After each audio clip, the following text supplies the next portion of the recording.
ஒடிசா அரசு மிக அற்புதமான ஒரு முன்னெடுப்பை செய்திருக்கிறது.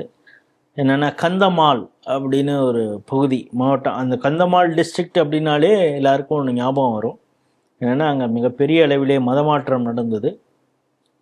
அதை மதமாற்றம் நடக்காமல் அந்த வனவாசி மக்களுடன் சேவையாற்றியவர் சுவாமி லக்ஷ்மணானந்த சரஸ்வதி அவர்கள்.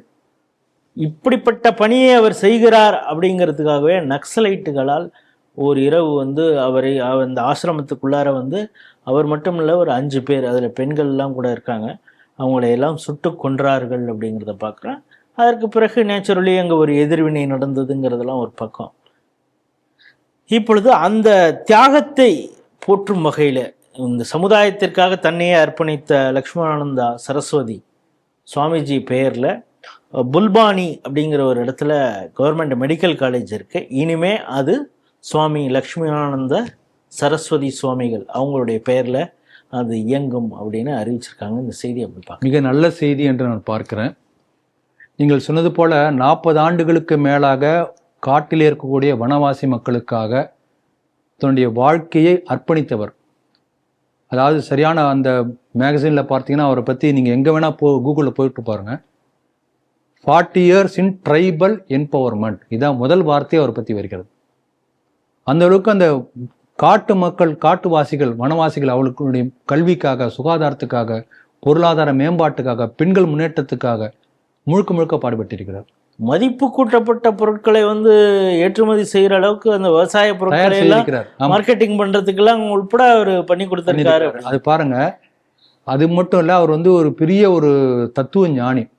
அவருக்கு பேரே வேதாந்த கேசரி. வேதாந்தத்தில் அந்த அளவுக்கு பெரிய ஞானி. பசுக்கள் பாதுகாப்பதற்காக பெரிய முயற்சி எடுத்தார். இண்டிஜினியஸ் எக்கானமி, அந்த ரூரல் பேஸ்டு உள்ள என்னென்ன வசதிகள், ரிசோர்சஸ் இருக்கோ அதை வைத்து எப்படி பொருளாதாரத்தை மேம்படுத்துவது என்பதற்கான பெரிய திட்டங்கள்லாம் தீட்டி பெரிய எனார்மஸ் வேலை பண்ணியிருக்கார். இப்போ என்ன பிரச்சனைனா, அந்த கந்தமால் டிஸ்ட்ரிக்ட்ல மட்டுமே 1200 சர்ச்சு, புதுசாக முளைச்ச சர்ச்சு இந்த சுதந்திரத்துக்கு பிறகு வந்ததுன்னு வச்சுக்கோங்களேன். இந்த 1200 சர்ச்சுக்கும் மார்க்கெட்டிங் கெட்டு போச்சு. அப்புறம் அது முழுக்க நக்சல் மாவோயிஸ்டுடைய கூடாரம். இவங்க என்ன நினைக்கிறாங்கன்னா, இந்த ட்ரைபல் என்று சொல்லக்கூடிய இந்த வனவாசிகள், மலைவாழ் மக்கள் மெயின் ஸ்ட்ரீம் மக்களோடு சேரவே கூடாது. இவர் சொன்னீங்கன்னா மதிப்பு கூட்ட பொருட்கள்லாம் வெளியில ஏற்றுமதி செய்வர்களுக்கு தயார் பண்ணாருங்கிறாங்க. அந்த மாதிரி ஆகக்கூடாது. ஏன்னா அந்த மாதிரி ஆச்சுன்னா இவன் மதிக்க மாட்டான். இவங்களை பஞ்சத்திலே இருக்கணும், பஞ்சத்திலேயே பட்னியாவே இருக்கணும், அறியாமலேயே இருக்கணும், ஏழையாவே இருக்கணும். ஏழையின் சிரிப்பில் இறைவனை காண்போம் என்ன அர்த்தம்? அவன் ஏழையாவே இருந்தாலும் இவன் சிரிக்க முடியும். அப்படி நினைச்சாங்க. அதை உடைத்தவர் சுவாமிஜி. அதனால இவங்கெல்லாம் 2 பேரும் சேர்ந்து அந்த இடத்தை பொறுத்தவரை ட்ரைபல் அந்த ரீஜன் கந்தமால் மாவட்டத்தை பொறுத்தவரை மாவோயிஸ்ட் என்பது வேறு அல்ல, கிறிஸ்டின் என்பது வேறு அல்ல. கிட்டத்தட்ட 2 ஒன்று தான். 2 பேருமே பிரிவினை பேசக்கூடியவர்கள், 2 பேரும் ஆயுதம் ஏந்தியவர்கள். இந்த சாமிஜியை இதற்கு முன்பு 8 முறை கொலை செய்ய முயற்சி பண்ணியிருக்காங்க. பாம்பு எடுத்து வீசியிருக்காங்க, கத்தி எடுத்து அடிக்க வந்திருக்காங்க பல இடங்கள்ல. ஒவ்வொரு முறையும் தப்பித்திருக்கிறார். ஒரு ஊர்வலத்துக்கு போகும்போது அட்டாக் பண்ணியிருக்காங்க, இப்படிலாம் பண்ணியிருக்காங்க. ஆனால் இந்த அளவுக்கு பெரிய அவருக்கு செக்யூரிட்டி த்ரெட் இருந்த போதிலும் கூட அரசு நிர்வாகம் அவருக்கு சரியான முறையான பாதுகாப்பு ஏற்பாடுகளை கொடுக்கவில்லை. கடைசியா ரொம்ப எல்லாரும் சொன்ன பிறகு ஒரே ஒரு செக்யூரிட்டி, ஒரே ஒரு பிசி மட்டும் இருப்பார். அது கடைசியா. அது என்ன பண்ணியிருக்காங்க, இந்த கொலை நடந்த அன்றைக்கு அந்த பிசி அவர் லீவில் அமைச்சிருக்காங்க கவர்மெண்ட். இதெல்லாம் என்ன உள்ளடி வேலைன்னு தெரியாது, யாருமே இல்லை. உள்ள AK பார்ட்டிசன் எடுத்துக்கொண்டு உள்ள ஆசிரம் முழுக்க சுட்டு கூட இருந்த 4 பேரும் பாவம் சேர்த்து போயிட்டாங்க. அப்படி படுகொலை செய்தார்கள். படுகொலை செய்த பிறகு ஒரு பெரிய ஒரு ரியாக்ஷன். ஏன்னா அந்த மக்கள் அந்த அளவுக்கு they are benefited by the Swamiji. அவங்கெல்லாம் சேர்ந்து பெரிய போராட்டம் பண்றாங்க, பல தாக்குதல் நடக்கிறது. இந்த கடைசியா மாவோயிஸ்ட் சேர்ந்த ஒருத்தர் நான் தான் கொன்றேன்னு வாக்குமூலம் கொடுத்து சரணடைகிறார். அந்த மாவோயிஸ்ட் என்ன, சர்ச்சை காப்பாற்றுவதற்காக ஒரு மாவோயிஸ்ட் சரணடைஞ்சிட்டார். அப்படிதான் பேசிக்கிறாங்க. அதனால அப்படி சர்ச்சு காப்பாற்றப்பட்டதுனால மக்களுக்கு தெரியல யார் பண்ணாங்கன்னு. ஏராளமான சர்ச்சில் தாக்கப்படுகிறது. எந்த அளவுக்கு போச்சுன்னா போப் அங்கே ஐரோப்பாவில் கண்டன செய்தி கொடுக்கக்கூடிய அளவுக்கு வந்தது. அதாவது கொலை செய்யப்பட்டதை யாரும் கண்டிக்கல, ஆமா, அதற்கான எதிர்வினை எதிர்வினை மட்டும் தான் கண்டிச்சாங்க. இதே போல அதே பகுதியில் நீங்க பாத்தீங்கன்னா இந்த சத்தீஸ்கர் பகுதியில இதே ஒரு கிறிஸ்துவ இதே பாதிரியார் என்ன பண்றாரு, அவங்களாம் வருஷத்துல ஒரு 3 மாசம் வந்து நிலத்தை எதுவும் இது பண்ண மாட்டாங்க, பயிர் பண்ண மாட்டாங்க, காய போட்டுருவாங்க. அவங்க வந்து நிலம்னு சொல்ல மாட்டாங்க, பூமி தாய், பூமாதா அப்படிதான் மதிப்போட சொல்லுவாங்க. எங்க அம்மா அங்க இருக்கிற கிறிஸ்துவ பாதிரியார் என்ன பண்ணியிருக்கான், அவன் வந்து அந்த பீரியட்ல வந்து சர்ச்சு லேண்ட்ல வந்து இதெல்லாம் பண்ணியிருக்கான், உட்காந்து விவசாயம் பண்ணியிருக்கான். போய் கண்டிச்சிருக்காங்க, எங்க ஊர்ல இது பூமி தாயை வந்து விரதம் இருக்கிற அமைதியா இருக்கிற இடம், நீங்க வந்து இந்த மாதிரி பண்ணக்கூடாது. அவன் கேட்கறான், உங்க அம்மாவுக்கு என்ன மாத விளக்கான்னு கேட்டிருக்கான். இது வந்து நான் நாகரீகமா சொல்றது. இன்னும் மோசமான ஆபாசமான வார்த்தைகள்ல அவன் திட்டிருக்கான். எல்லாம் சேர்ந்து ஓடி வந்து அவனை கதையை முடிச்சிட்டாங்க. அவன் சொன்னது பெருசா தெரியல, எதிர்வினை மட்டுமே வந்து பிரபலப்படுத்தப்பட்டு இன்டர்நேஷனல் லெவல்ல ஃபிளேர் அப் ஆச்சு.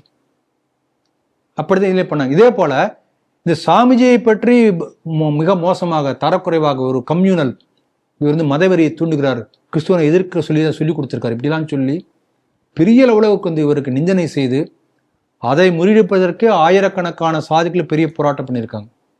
அதனால கடைசியாக சத்தியம் ஜெயித்திருக்கிறது. ஒரு உண்மையான ஒரு தொண்டு செய்த ஒரு மகானுக்கு உரிய அங்கீகாரத்தை ஒடிசா அரசாங்கம் கொடுத்திருக்கிறது. பாராட்டுதல்கள். ஏன்னா நம்முடைய நாட்டில் பார்த்தீங்கன்னா நம்முடைய எக்கோ சிஸ்டம் எப்படி இருக்குன்னா, தெரசான்னு ஒருத்தர் இருந்தாங்க, நோபல் பரிசுலாம் அவங்களுக்கு கொடுப்பாங்க. அவங்க வந்து சைல்டு டிராஃபிக் பண்ணியிருக்காங்க என்பதற்கான ஆதாரங்கள் இருக்கு. அவங்க என்ன சேவை பண்ணியிருக்காங்களோ அதே போல ஒரு 1000 பங்கு, ₹1 சேவைக்காக செலவு பண்ணாங்கன்னா விளம்பரத்துக்கு ஒரு 1000 ரூபாய் செலவு பண்ணுவாங்க. அப்ப அவங்க செஞ்ச சேவையை விட விளம்பரம் தான் அதிகம் பண்ணியிருக்காங்க. அந்த விளம்பரத்தின் மூலமாக உலகம் முழுக்க தன்னை பிம்பப்படுத்தி கொண்ட அந்த அம்மையார் அங்கங்க பணம் வசூல் பண்ணி அந்த பணத்தை முழுக்க வாடிகன் சர்ச்சுக்கு கொடுத்திருக்கிறார் என்பதும் நிரூபணமாயிருக்கிறது. மதமாற்றம் செய்யக்கூடாது என்று மொரார்ஜி தேசாய் இருந்த போது சொன்னதுக்கு, மதமாற்றம் செய்யக்கூடாதுன்னு நாட்டை விட்டு போறேன், என்னுடைய நோக்கம் மதமாற்றத்துக்காக தான் வந்திருக்கிறேன் என்று கைப்பட கடிதம் எழுதியவர் தெரசா. அப்படிப்பட்ட தெரசா பேர்ல தமிழ்நாட்டில் கூட ஒரு யூனிவர்சிட்டி இருக்கு. ஒரு மதமாற்ற பேயினே சொல்லுவேன். மனிதத்தன்மையே இல்லாத மதமாற்றத்தை மட்டுமே குறிக்கோளாக கொண்ட ஒரு அம்மையாருக்கு தமிழ்நாட்டிலே யூனிவர்சிட்டி இருக்கு. இந்த நாடு முழுக்க எத்தனை இடத்துல எத்தனை இன்ஸ்டிடியூஷன் இருக்குன்னு தெரியாது.